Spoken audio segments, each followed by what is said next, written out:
आज है 5 दिसंबर 2025 दिन शुक्रवार। नमस्कार, जय जोहार। चलिए देखते हैं छत्तीसगढ़ की 25 फटाफट बड़ी खबरों को। लेकिन इससे पहले आप वीडियो को कहां से देख रहे हैं, कमेंट बॉक्स में बताना बिल्कुल ना भूलें। सीएम विष्णुदेव साय ने कहा 31 मार्च से पहले नक्सलवाद का खात्मा संभव। छत्तीसगढ़ के मुख्यमंत्री श्री विष्णुदेव साय ने नक्सलवाद के खात्मे को लेकर आश्वासन दिया। उन्होंने कहा कि यदि सभी सुरक्षा बल और स्थानीय जनता साथ मिलकर काम करे तो 31 मार्च से पहले ही नक्सलवाद को खत्म किया जा सकता है।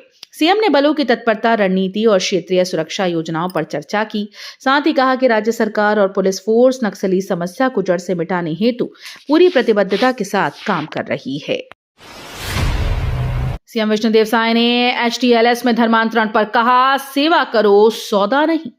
छत्तीसगढ़ के मुख्यमंत्री श्री विष्णुदेव साय ने एचटीएलएस कार्यक्रम में धर्मांतरण को लेकर स्पष्ट संदेश दिया। उन्होंने कहा कि अगर किसी को समाज और लोगों की सेवा करनी है तो इसे सेवा भाव से करना चाहिए।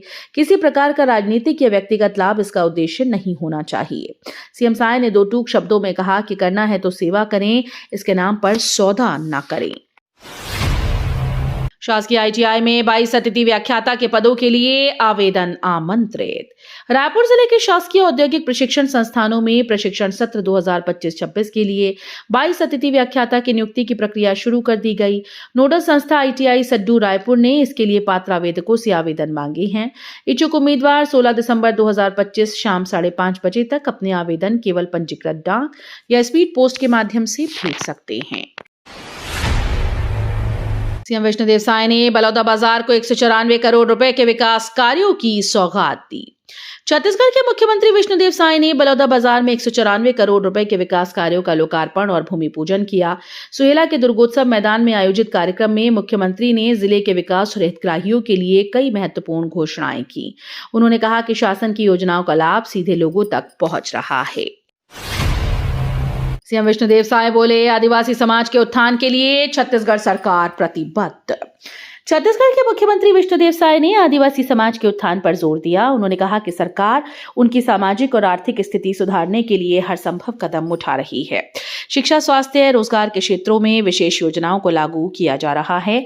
मुख्यमंत्री ने समाज के लोगों से सहयोग और भागीदारी की भी अपील की। उनका मानना है कि सामूहिक प्रयास से आदिवासी समाज का समग्र विकास सुनिश्चित किया जा सकता है। मैतारी वंदन योजना की 22वीं किश्त जारी। मुख्यमंत्री श्री विष्णुदेव साय ने महिलाओं के आर्थिक सशक्तिकरण को गति देने वाली राज्य सरकार की प्रमुख योजना मैतारी वंदन के तहत 22वीं किश्त का भुगतान मोहला मानपुर अंबागढ़ चौकी में आयोजित कार्यक्रम में बटन दबाकर किया। मुख्यमंत्री श्री विष्णुदेव साय ने इस अवसर पर अपने उद्बोधन में कहा कि मैतारी वंदन योजना हमारी माताओं और बहनों के सम्मान, सुरक्षा और आर्थिक स्वावलंबन के प्रति सरकार की प्रतिबद्धता का जीवंत उदाहरण है। छत्तीसगढ़ में मौसम में बदलाव के संकेत मिले, रातें ठंडी और तापमान में उतार चढ़ाव। छत्तीसगढ़ में मौसम में बदलाव के संकेत मिले हैं। मौसम विभाग के अनुसार आने वाले दिनों में रातें और ठंडी होंगी। लोगों को रजाई और गर्म कपड़े तैयार रखने की सलाह दी गई। अगले 24 घंटे में तापमान में अचानक से बदलाव देखने को मिल सकता है। खासकर सुबह और रात के समय ठंड अधिक महसूस होगी। सभी नागरिकों और ग्रामीणों से मौसम के अनुसार सतर्क रहने और अपनी सुरक्षा का ध्यान रखने का अनुरोध किया गया है। छत्तीसगढ़ किसानों के लिए चेतावनी। छत्तीसगढ़ के सभी किसानों के लिए जरूरी जानकारी, फसल बीमा कराने की अंतिम तारीख बहुत जल्द समाप्त होने वाली है। इस योजना का लाभ उठाने के लिए अभी तुरंत अपने नजदीकी कृषि कार्यालय या बीमा एजेंट से संपर्क करें। आवश्यक दस्तावेज तैयार रखें और आवेदन जमा कराएं। फसल बीमा प्राकृतिक आपदा, कीट या अन्य नुकसान की स्थिति में आपके वित्तीय सुरक्षा का काम करता है। छत्तीसगढ़ में जमीन विवाद पर ग्रामीण और पुलिस में झड़प, कई लोग हुए घायल। छत्तीसगढ़ के गांव में जमीन विवाद को लेकर ग्रामीण और पुलिस के बीच झड़प हुई। जानकारी के अनुसार ग्रामीण जमीन संबंधी अपने अधिकारों की मांग पर प्रदर्शन कर रहे थे। इस दौरान पुलिस ने नियंत्रण बनाने की कोशिश की, लेकिन संघर्ष में कई लोग घायल हो गए। स्थानीय प्रशासन और अधिकारियों ने कहा कि स्थिति को शांत करने के लिए सुरक्षा बल तैनात किए गए हैं। पीएम आवास योजना में बड़ा बदलाव, 2500 वर्ग फीट से बड़े प्लॉट वाले भी पात्र। राज्य शासन ने प्रधानमंत्री आवास योजना शहरी 2.0 में बड़ा संशोधन किया। अब तक 2500 वर्ग फीट से अधिक क्षेत्रफल वाले प्लॉट के मालिक योजना के पात्र नहीं थे, लेकिन नए दिशा निर्देशों के अनुसार ये सीमा पूरी तरह से समाप्त कर दी गई। इसका मतलब है कि बड़े भूखंड के स्वामी भी इस योजना के लाभार्थी बन सकेंगे। छत्तीसगढ़ विधानसभा का सत्र 14 दिसंबर से शुरू। सत्र में शनिवार रविवार की छुट्टी रद्द। छत्तीसगढ़ विधानसभा का आगामी सत्र 14 दिसंबर से शुरू हो रहा है। इस सत्र में कानून निर्माण और सरकारी योजनाओं पर चर्चा को समयबद्ध बनाने के लिए शनिवार और रविवार की छुट्टियां रद्द कर दी गईं। सदस्यों को पूरी तैयारी के साथ विधानसभा में उपस्थित रहने का निर्देश दिया गया। सरकार का ये कदम सक्रिय और निरंतर स्थायी विधायी कार्यवाही सुनिश्चित करने के उद्देश्य से लिया गया है। छत्तीसगढ़ में 200 यूनिट बिजली पर 50% छूट, 400 यूनिट तक वाले भी 1 साल लाभान्वित। छत्तीसगढ़ सरकार ने बिजली उपभोक्ताओं के लिए राहत पैकेज की घोषणा की है। अब महीने में 200 यूनिट तक बिजली खपत करने वालों को बिल में 50% की छूट मिलेगी। इसके साथ ही 400 यूनिट तक बिजली खर्च करने वाले उपभोक्ता भी अगले 1 साल तक इस योजना का लाभ उठा पाएंगे। ये कदम आम जनता पर आर्थिक बोझ कम करने और बिजली की बचत को बढ़ावा देने की दिशा में महत्वपूर्ण माना जा रहा है। छत्तीसगढ़ मुठभेड़ में मारे गए माओवादियों की संख्या बढ़कर हुई 18। छत्तीसगढ़ के बीजापुर जिले में सुरक्षा बलों और नक्सलियों के बीच हुई मुठभेड़ में मारे गए माओवादियों की संख्या बढ़कर 18 हो गई। पुलिस, केंद्रीय रिजर्व फोर्स, कोबरा और अन्य सुरक्षा इकाइयों की संयुक्त कार्रवाई में ये सफलता मिली। अधिकारियों ने बताया कि सभी 18 शव बरामद हो चुके हैं। साथ ही हथियार और गोला बारूद भी जब्त हुए। इस ऑपरेशन को राज्य में नक्सलवाद विरोधी लड़ाई में बड़ा झटका माना जा रहा है।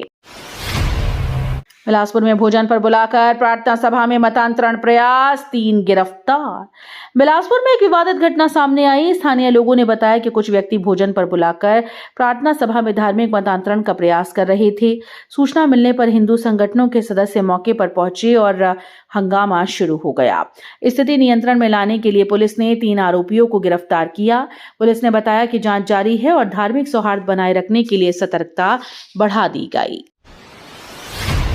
भूखे चोर ने पहले खाया खाना, फिर 3 लाख के जेवरात उड़ा दी।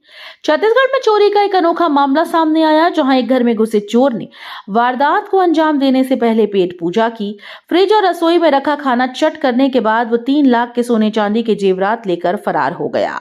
सुबह उठे परिजनों ने पूरे घर को अस्त व्यस्त पाया। सूचना मिलते ही पुलिस मौके पर पहुंची और आसपास लगे सीसीटीवी फुटेज खंगाल रही है। भूखे चोर की यह वारदात लोगों में चर्चा का विषय बनी हुई है।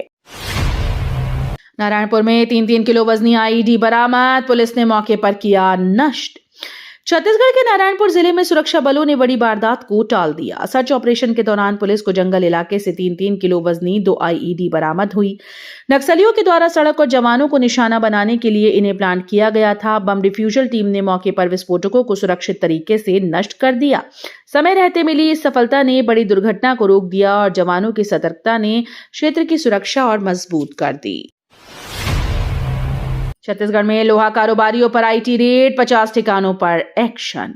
छत्तीसगढ़ में आयकर विभाग की बड़ी कार्रवाई हुई। रायपुर, दुर्ग, बिलासपुर, रायगढ़ में लोहा कारोबारियों के करीब 50 ठिकानों पर एक साथ छापेमारी हुई। सुबह सवेरे शुरू हुए इस ऑपरेशन में घर, दफ्तर और प्लांट्स की तलाशी लेकर करोड़ों के लेन देन से जुड़े दस्तावेजों को जब्त किया गया। छापों के दौरान आईटी टीम्स ने डिजिटल डेटा भी सुरक्षित किया है। छत्तीसगढ़ का मुन्ना भाई एमबीबीएस, पीएमटी में फर्जी परीक्षार्थी बैठाकर ठगी। छत्तीसगढ़ में मेडिकल एडमिशन घोटाले का चौंकाने वाला मामला सामने आया। एक एमबीबीएस छात्र को पुलिस ने गिरफ्तार किया, जो पिछले 15 साल से कॉलेज में जमे होने के बावजूद डिग्री पूरी नहीं कर पा रहा था। आरोपी पीएमटी परीक्षाओं में दूसरे अभ्यर्थी को अपने स्थान पर बैठाने का खेल करता था और लाखों ऐंठता था। मेडिकल सिस्टम को धता बताते हुए इस मुन्ना भाई की करतूत पकड़ में आने के बाद जांच और भी कई खुलासों की ओर बढ़ रही है। सुकमा के दुर्गम पहाड़ी पर नया सुरक्षा शिविर, माओवादी कब्जा कमजोर। सुकमा के दुर्गम पहाड़ियों में सुरक्षा व्यवस्था को मजबूत करने के लिए नया सुरक्षा शिविर स्थापित किया गया। इस कदम से माओवादी गतिविधियों पर नियंत्रण बढ़ाने और क्षेत्र में कानून व्यवस्था सुनिश्चित करने में मदद मिलेगी। सुरक्षा बलों ने इलाके में गहन निगरानी शुरू कर दी है और माओवादी तत्वों के कब्जे को कमजोर किया जा रहा है। लक्ष्मी राजवाड़े ने मुख्यमंत्री ग्राम गौरव पथ योजना के तहत 157 लाख के विकास कार्यों का भूमि पूजन किया।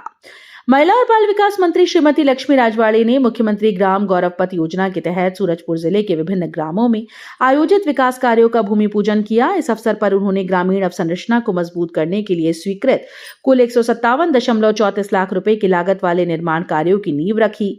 मंत्री जी ने कहा कि इन कार्यों से ग्रामों में सड़क, संचार और अन्य आधारभूत सुविधाओं का विकास होगा। विधायक किरण देव ने जामवाड़ा धान खरीदी केंद्र में व्यवस्थाओं का किया निरीक्षण। जगदलपुर विधायक श्री किरण देव ने किसानों की सुविधा और समस्याओं को समझने के लिए जामवाड़ा क्षेत्र के धान खरीदी केंद्र और लैंपस कार्यालय का निरीक्षण किया। उन्होंने अचानक उपार्जन केंद्र पर जाकर भंडारण की स्थिति, नमी मापन प्रक्रिया, बारदाना उपलब्धता और टोकन वितरण की व्यवस्थाओं का गहन अवलोकन किया। इस दौरान उन्होंने किसानों से सीधे संवाद कर उनकी समस्याओं को सुना। गडकरी बोले, 1 साल में खत्म होंगे सभी टोल बूथ, शुरू होगी बैरियर फ्री ई टोल प्रणाली। संसद में केंद्रीय सड़क परिवहन मंत्री नितिन गडकरी ने बड़ी घोषणा की है। अगले 1 साल के भीतर देश के सभी टोल बूथ पूरी तरह से खत्म कर दिए जाएंगे और उनकी जगह बैरियर फ्री इलेक्ट्रॉनिक टोल वसूली प्रणाली लागू होगी। इससे यात्रियों को अब हाईवे पर रुकना नहीं होगा और यात्रा अधिक तेज और सुविधाजनक बनेगी। इस नई तकनीक को देश भर में चरणबद्ध तरीके से लागू किया जाएगा। 41 कांग्रेस जिलाध्यक्षों में 14 भूपेश समर्थक, स्थानीय समीकरण में पुराने चेहरों की मजबूत वापसी।